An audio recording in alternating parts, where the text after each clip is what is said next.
Assalamualaikum warahmatullahi wabarakatuh. Perkenalkan, nama saya Muhammad Subhatian, RRP 24 2020-044. Mohon izin Bapak dosen, kali ini saya akan mereview atau mengulas kembali materi minggu lalu yang berjudul memilih grafik yang tepat.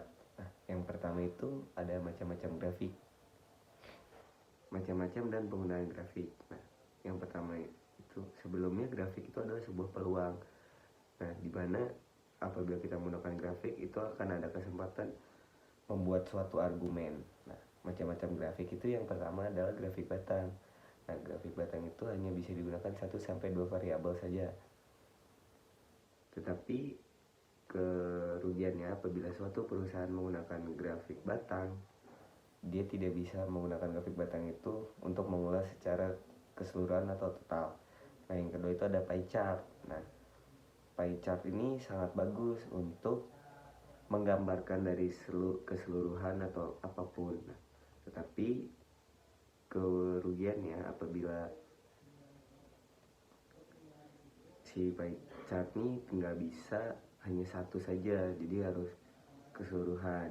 Nah, yang ketiga itu ada grafik donat. Nah, grafik donat ini dapat menunjukkan jumlah total dan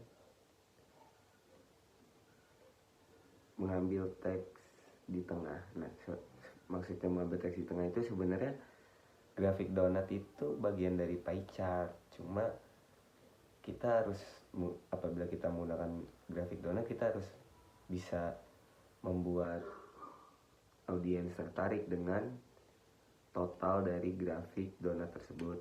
Nah, yang keempat itu ada grafik garis. Nah, grafik garis ini dapat melihat perkembangan dari beberapa variabel, tetapi dia hanya dalam waktu yang sama saja. Kayak contoh tahun 2020 saja. Nah, yang kelima dan terakhir ini adalah grafik area. Sebenarnya grafik area ini bagian dari grafik garis.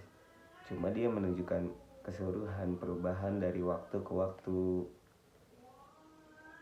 Nah, kerugiannya dari grafik garis dan area itu tidak bisa hanya satu variabel, nggak kayak grafik batang. Nah, jadi dari beberapa grafik yang tadi ada keuntungan dan kerugiannya.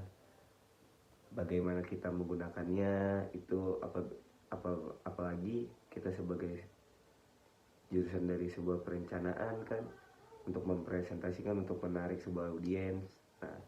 Nah, kali ini ada tips and triknya untuk membuat grafik itu menarik agar audiens tertarik. Yang pertama itu, apa tujuan kita membutuhkan media grafik dalam komunikasi perencanaan. Dan yang kedua itu, apa yang akan dikomunikasikan. Nah, jadi kita maksud dari apa yang dikomunikasikan itu kita dalam bentuk apa, gambar, animasi, peta atau apa. Nah, yang ketiga itu apa yang kita presentasikan. Nah, materi apa yang akan kita presentasikan segala. Yang keempat itu apa maksud dari penggunaan grafik. Nah, maksud dari penggunaan grafik ini inti dari supaya kita membuat menarik audiens. Jadi grafik itu gini, itu sangat penting dalam penggunaan grafik dan itu dalam teknik perencanaan. Nah, yang kelima itu bagaimana jenis kondisi lingkungan dalam melakukan presentasi dan komunikasi. Nah, itulah tips and trick untuk mempresentasikan dengan menggunakan sebuah grafik.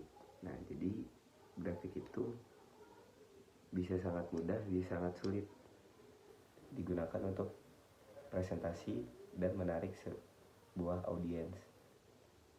Mohon maaf baik kekurangan dari saya. Wassalamualaikum warahmatullahi wabarakatuh.